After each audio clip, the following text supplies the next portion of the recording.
বিবাহিত জীবনে ৬টা স্টেজ আমরা পার করি, আর এই ৬টা স্টেজের ৩ নম্বর স্টেজটা সবচেয়ে গুরুত্বপূর্ণ এবং সেখানটাই অধিকাংশ মানুষ হাল ছেড়ে দেয়, ডিভোর্সের পথে চলে যায়, বিচ্ছেদ হয়ে যায়।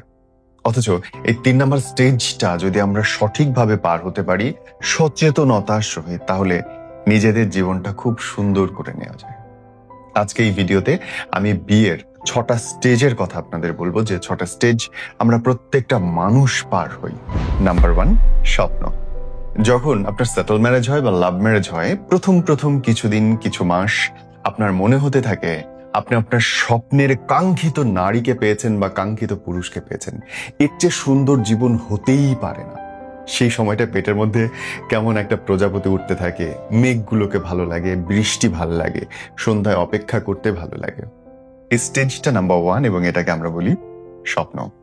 নাম্বার 2, আবিষ্কার। স্বপ্নের সময়টা পার হওয়ার সাথে সাথে আমরা একজন আরেকজনের সম্পর্কে একদম চরম কিছু সত্য আবিষ্কার করতে শুরু করি। কই, তুমি তো আমাকে বলো নেই তোমার মা বাবা এরকম, আমার তো জানা ছিল না তোমার এসব বদ অভ্যাস আছে। এমন কিছু সত্যের সম্মুখীন আমরা হই যেটা আমাদের স্বপ্নের সঙ্গে পুরোপুরি কন্ট্রাডিক্ট করে। আমরা এই সময়টা আমাদের স্বপ্নগুলোকে ভেঙে পড়তে দেখি। নাম্বার 3, হতাশা। ঠিক এই জায়গাটা এসে যখন আমাদের স্বপ্নগুলোকে আমরা ভাঙতে দেখি, তখন আমরা নিজেদেরকে আর ধরে রাখতে পারি না, আমরা হতাশ হতে থাকি। এই সম্পর্কটাই কি আমি চেয়েছিলাম? এই কি সেই মানুষ যার সঙ্গে আমি সারাটা জীবন কাটাবো? এবং উত্তরগুলো আসে না, সে মানুষটা না, এর সাথে বাঁচা যায় না, এর সাথে থাকা যায় না। এবং এই সময়টায় এসে আপনি যদি কোনো প্রফেশনালের হেল্প না নেন, কোনো মানসিক স্বাস্থ্য বিশারদ কিংবা লাইফ কোচ কিংবা কাউন্সিলরের হেল্প না নিয়ে যদি তৃতীয় কোনো ব্যক্তি যে কোনো একজনকে পক্ষপাত দুষ্ট হয়ে সাজেশন দেবে, এরকম মানুষের হেল্প নিলে সম্পর্ক ভেঙে যাওয়ার সম্ভাবনা প্রচন্ড পরিমাণে বেড়ে যায়। আপনি আপনার সমস্যার কথা সমাধানের জন্য আত্মীয় স্বজন, বন্ধু বান্ধব কাউকে ডাকবেন, এবং যাকে ডাকবেন সে কোনো এক পক্ষকে পক্ষপাতমূলক ভাবে দেখে এই সম্পর্কের একটা সমাধান দেবার চেষ্টা করবে, এবং সেটা নিশ্চিতভাবেই খারাপ হবে।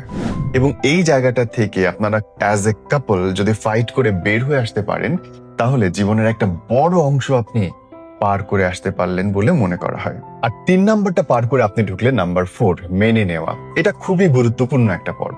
এই পর্বে এসে আমরা শিখে নেই যে আমার পার্টনারটা যাই হোক, যেমনই হোক, আমার তো একে ছেড়ে কোথাও যাওয়া যাচ্ছে না, যাওয়া যাবে না, ঠিক হবে না। সে যেমনই হোক আমাকে সেটা মেনে নিতে হবে, মানিয়ে চলতে হবে।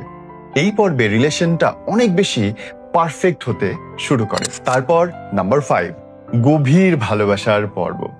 যখন জীবনের অনেকটা স্তর আপনি পার করে এসেছেন, তখন একজন আরেকজনের প্রতি শর্তহীন ভালোবাসা বাড়তে শুরু করে।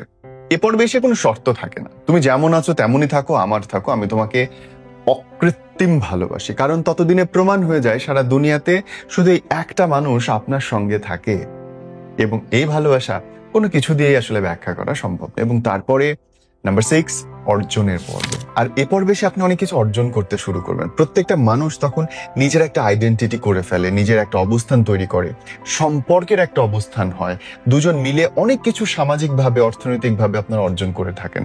আপনাদের সন্তান আসে, তারা বড় হতে থাকে, সেসব দেখতে ভালো লাগে।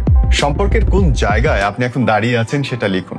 তবে নাম্বার 3তে থাকলে সচেতন থাকুন এবং অবশ্যই প্রফেশনালের হেল্প নেবেন।